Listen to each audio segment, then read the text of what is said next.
Session 20D. I'm Stuart Bond. I am Vice President of Research at IDC, focused on data intelligence and data integration software. This afternoon we have Paula Runciman and Juan Manuel Botti from Farmacias Peruanas. Farmacias Peruanas. Perunas. That's something. That's like doggy pharmacies. That's what you said. That's okay.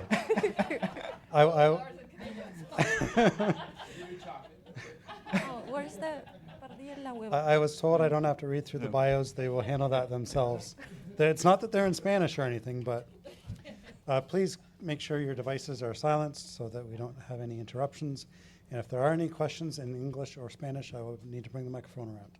Okay. Unwrap your candies before the presentation. Over to you, Paula. Oh, okay. This is for me, right? Yeah. So I'm Paula. This is Juan Manuel. Thanks Hi. so much for being here. We appreciate it a lot, and we brought candies that are for you. We're sharing today with you our learnings, experience, and pains, leveraging data to generate value, mainly through our loyalty programs. So we'll manage the session like this. We'll do a brief presentation of the company we work for so that you gain a little bit more of context of Peru. Then we'll tell you the strategy, and finally, we'll drill down in business cases or user cases that have been generating value for our company. So welcome to Intercorp. Intercorp is the largest and most and faster growing conglomerate in Peru. Who has ever been in Lima? Yeah, a lot of people, yay. Well, most are Peruvian.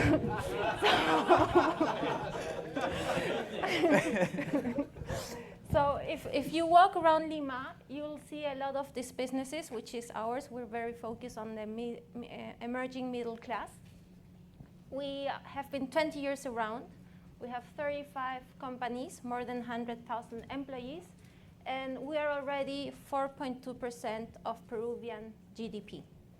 So we've organized ourselves in platforms. We have the financial platform that has the bank and the insurance and the private banking. We have education. We have K-12 schools, universities, and institutes. We have entertainment, like hotels, movie theaters, and many fast food restaurants.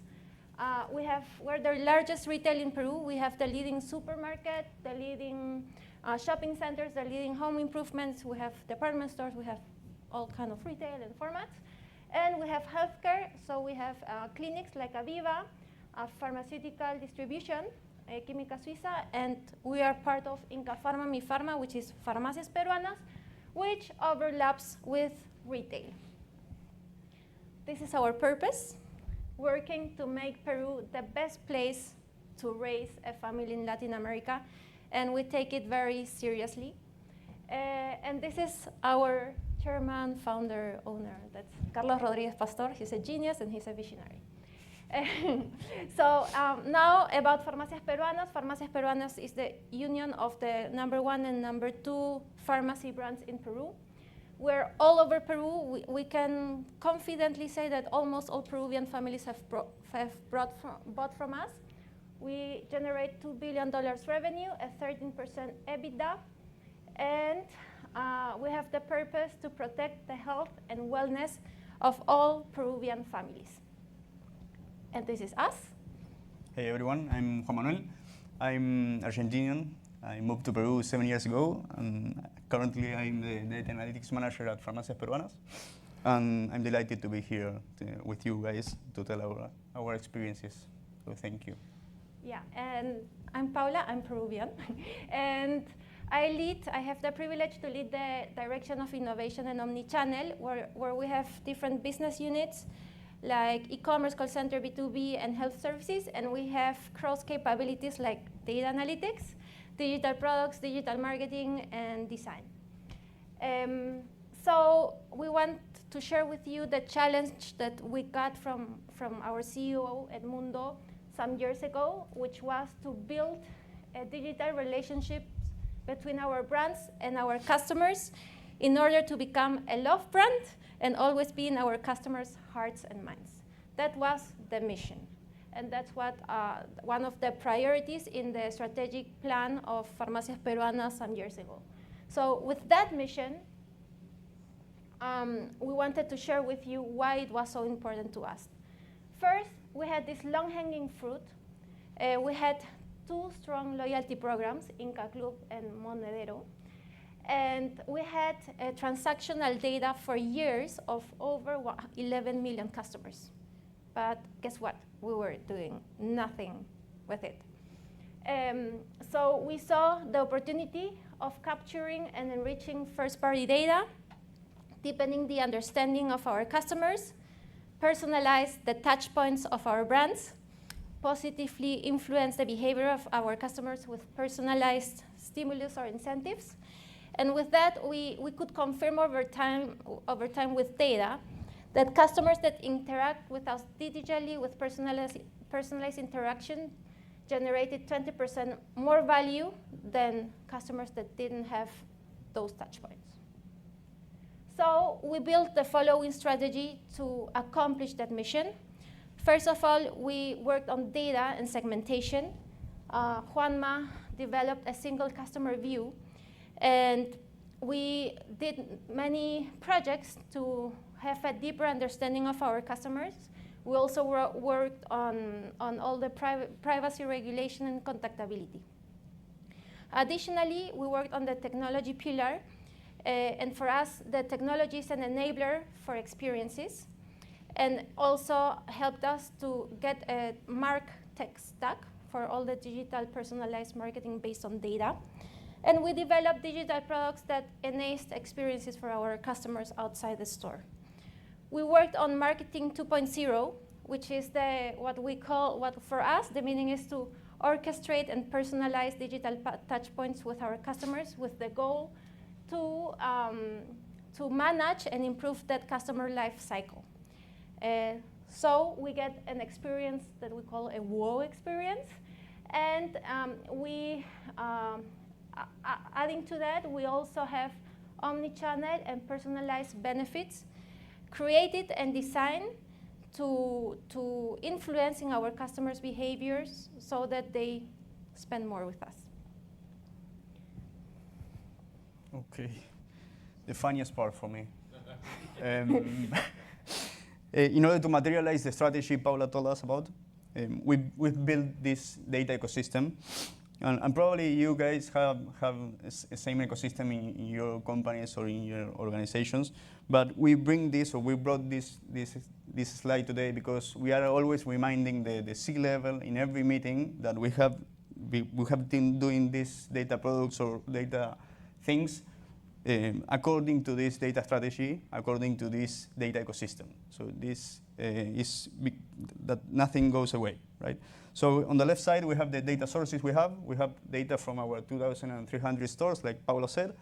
We have data from our digital channels, data from our call center, data for supply data, and so forth. Then on the center, we have the main database on GCP. It's hosted on GCP. And there we have the transactional data all together. And we have our customer data model that we're going to talk about in the next couple of slides. And below that, we have our analytics layer of the information. We have business intelligence information and advanced analytics information. Before the right side of the ecosystem, we have this CRM bar. It's the orchestration layer or bar where all things or all tactical things go together in order to decide what to do to our customers next month or next period. So that's something very important we are talking about in the fourth use case, I think. So I'm going to pass now to the right side of the ecosystem. There we have the consumers of this information, of this data and information. We have the social networks. We have the call center as well as a consumer of this information, of this ecosystem. We have coupons. Personalized coupons is one of the use cases we're going to tell you about in a couple of slides also. We have complementary sales. experience, we work with a platform called Medallia. I think probably some of you knows Medallia. And we have information, we have as a consumer of this information, our loyalty programs also. Below that, we have our Salesforce marketing cloud and our marketing channels. And breaking down a little bit Salesforce, we have this personalization at scale that is Salesforce Interaction Studio that we are like in the process of constructing it, but it's a nice project. Below that, our self-service suite, we work with Power BI. I don't have the logos, but we work with Power BI, and some use case we use Looker Studio. Below that, this layer of data governance. I think we need to change the name of data governance Yes, to data enablement, enablement. because governance is too hard. And we work with data architects, data modelers, data scientists, data engineers, data analysts, business analysts, and growth hackers in the team. So this is like the whole view of this ecosystem. As I told you before, we have this customer data model. We call it Genome. It's just a fancy and sexy name, but it's a customer data model with 3 layers. It's separated into 3 layers. We have the raw layer, where we store data in BigQuery. We have the business layer, where we apply, the master layer, where we apply business logics to the raw layer. And then we have the business layer, where we distribute the information to users and servers, right? The conceptual model of Genome is this one. We have, in order to create this single customer view of the customers, we have the most important input, that is the golden record of our customers, related to customer IDs and information and contactability information, right? Then we have the transactions that come from sales. We have product category information, demographic information, geographic information, the information that comes from loyalty programs, and of course the information that comes from our analytics guys and analytics segmentations. Also, as Paula said, we are part of a large conglomerate. We are part of Intercop. Intercop has a data office, and the data office has a CDO, who is Ivan Herrero, who is sitting right there taking pictures of the screen. Ivan and his team developed a platform called Inca. Inca is a 5 components platform that we have here. This model includes data management, includes digital audiences, attributes marketplace, consumer insights or customer insights, and the last one, analytic services. The main component, correct me if I'm wrong, the main component is data management, but nowadays we're like using or customer insights and attribute marketplace is gaining a lot of relevance. Actually, we are connected to Inca, and we are using 4 of the 5 modules. The 5th one is being tested, so not yet. We are not using it yet. And we are connected in the data ecosystem with Inca. So we have some use cases, we are testing it, and hope to bring them next year. Hope. Also, in the analytics dimension, the analytic information dimension, we have some segmentations and descriptive and predictive. We're going to talk about a little bit about the descriptive. In the descriptive, we have the interest segmentation. We look at the 12 months of transaction of our customers and cluster them in interests. We have a condition segmentation. We pick the SKUs related to specific conditions, and we assign those conditions to our customers. We have RFM segmentation. It's a recency, frequency, amount, and margin segmentation. And we have value segmentation related to the margin that our customers leave us. Right? In terms of predictive modeling, we have CLV, customer lifetime value. It's the present value of the future sales of each customer until their life expectancy. We have churn model, 3 risk levels of churn for the next 3 months. We have purchase drivers. We understand and predict which is the main characteristic of why a customer chooses us, right? After we understand that, we extrapolate to the whole database with the model. Digital propensity is propensity of see if Some customers are gonna buy through the digital channels, and household, we group our customers in the household in order to understand them better, understand their spending better, and design more effective strategies for them. Yeah, I have to run a little bit. Yeah. Now, over those foundations of data that Juanma told you, we've built a MarTech ecosystem. Now in marketing, everything is about technology and data. So we have the physical customer transactional data from our stores, which is the main business, as we have 2,290 stores and 20 million transactions a month. And we have the digital e-commerce information and all what happens in the digital sphere, all the interactions that we have there. That gets into GCP, into Genome, and feeds Salesforce to orchestrate all the personalization and the digital touchpoints that we have to our customers. And what we're working on is that all this data of interactions online comes back to feed the customer model. Summarizing, and I'll try to do this really quick, what we've done in the past almost 5 years is building capabilities for the company. And we have the talent and change management track. We had the opportunity and the win that they let us internalize the marketing agency. We have an internal team and capability. And in 2020, they allowed us to reorganize the data team, and that's when I was allowed to hire Juanma. And we've advanced a lot since 2020 in data. We've changed from a very basic marketing stack to the Salesforce ecosystem. In management or processes, we changed from a very labor-intensive management and processes to personalization and automation. And in data, we've evolved from nothing. And the first we did was the data privacy and the customer model. And now we're working this year on marketing mix to understanding all the attribution model of all what we do with our customers.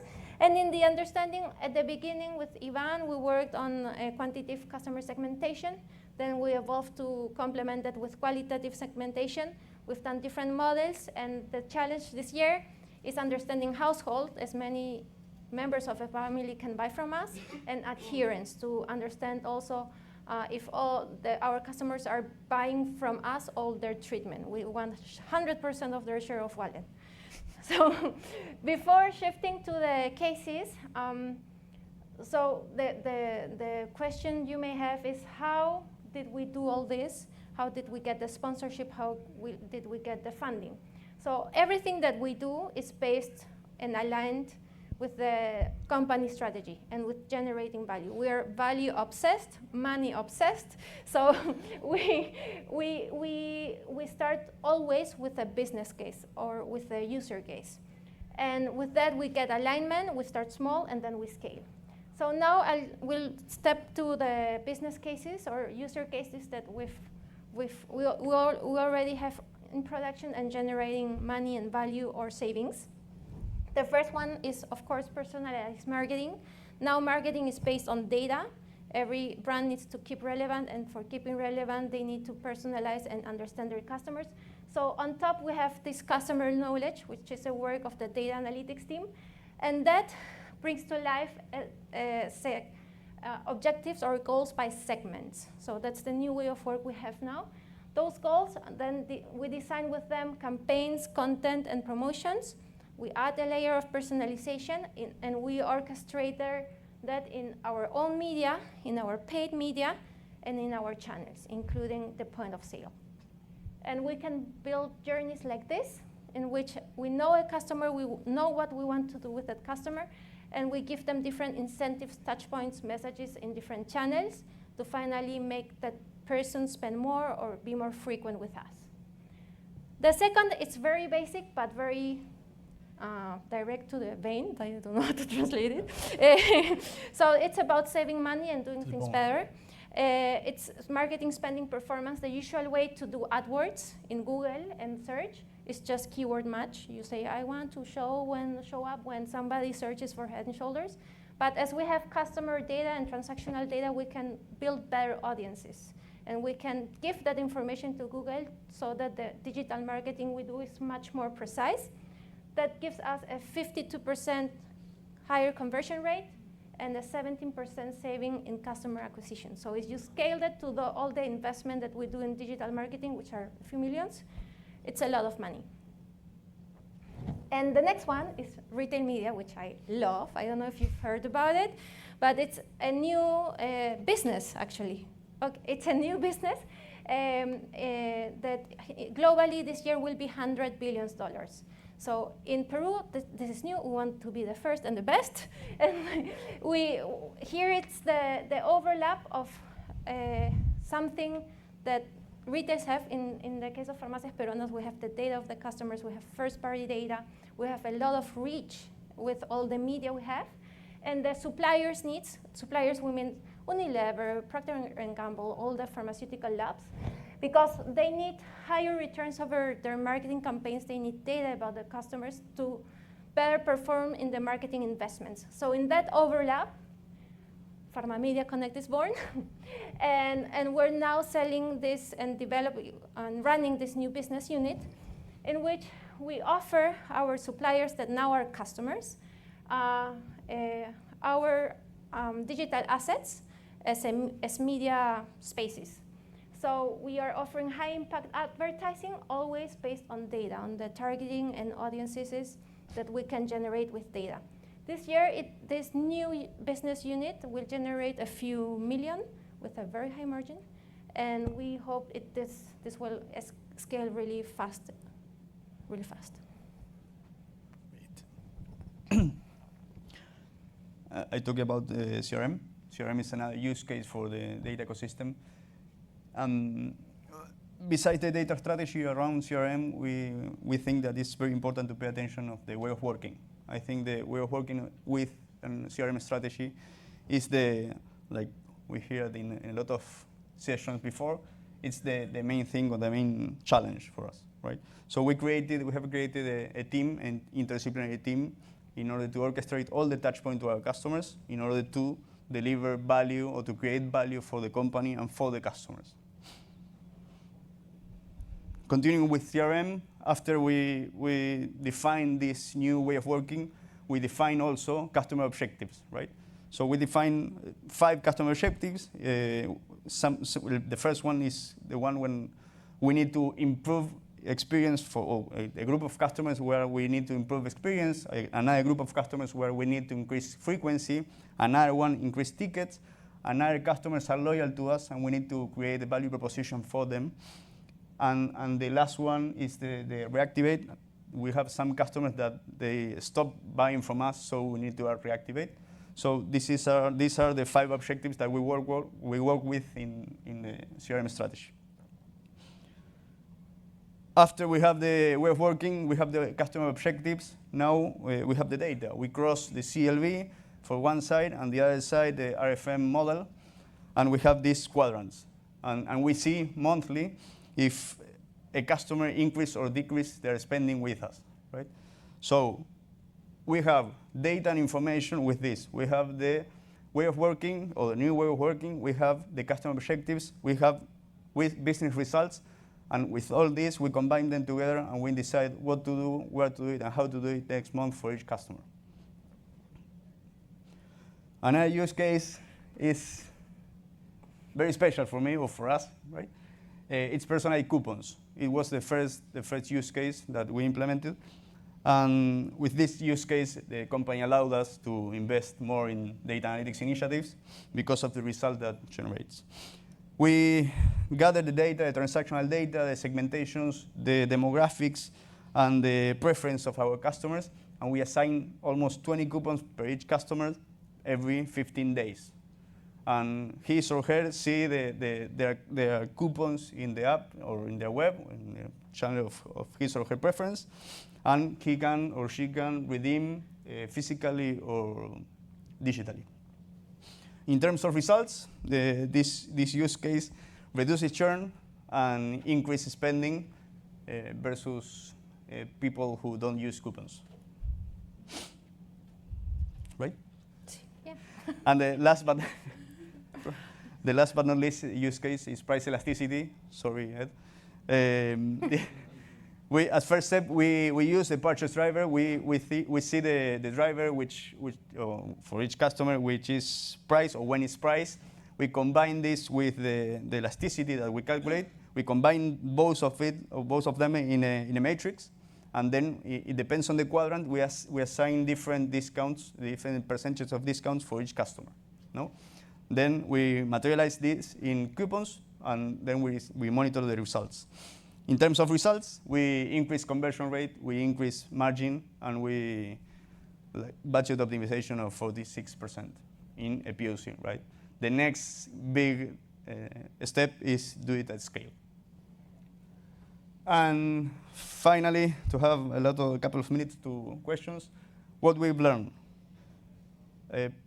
Obsessed with value, I think we as data analytics leaders have the responsibility to deliver value to the company. And we as professionals, we have the responsibility to deliver value to the company, to the customers. Alignment with strategic business objectives, we think it's very important also. If we don't have alignment, probably we don't have resources to do what we do. We don't have a job. Yeah, we don't have a job also. Prove, and those two are also very important, prove tangible results in any line of the P&L and do it fast.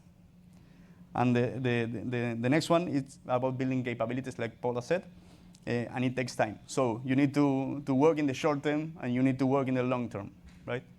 At the same time. That's a challenge. And governance is a tough sell. So it's not going to be governance anymore. Enablement, it's going to be tough anyway.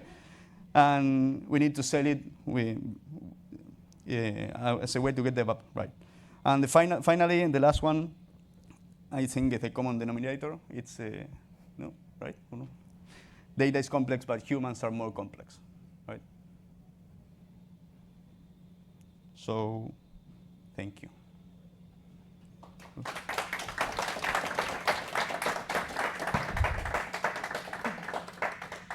And if you have any questions, please ask her. Just kidding. Hi. What's the size of your team? It's And how does it- smaller than his, much smaller than the Yeah. I think 3,000 and left to. No, the data analytics team, actually, we are 21 people. So everything you presented here was 21 people working on it. We need to lead with scarcity. We need to be. I want to commend the Intercorp team because this is the second presentation of all that I have sat through where the focus has been on the business value. And we have people who are coming from nearly 4,000 miles away. There's one other sitting in the room that focused on the business value. You guys did a bang-up job. Thank you. One of the best I've seen, and my hat is off to you. Thank you. Question for you. With regard to the dynamic pricing, have you begun to connect the dots between the dynamic or the pricing and the demand forecasting and the supply chain to connect those business units or those silos to see the impact on that for Farmacias? Not yet. The short answer is no. No. Not yet is the long answer. Actually, the first next step is to do the dynamic pricing at scale, and then we should connect all the dots you mentioned, but not right now. Another example Yeah. Yeah. to people in the room. Next year. Next year. There are very few American companies doing dynamic. There are very few American companies doing dynamic pricing or who have, the guts to do it. And again, I applaud you. I really do. Thank you. Thank you. Yeah, I also want to congratulate you on what you did in 5 years with your team because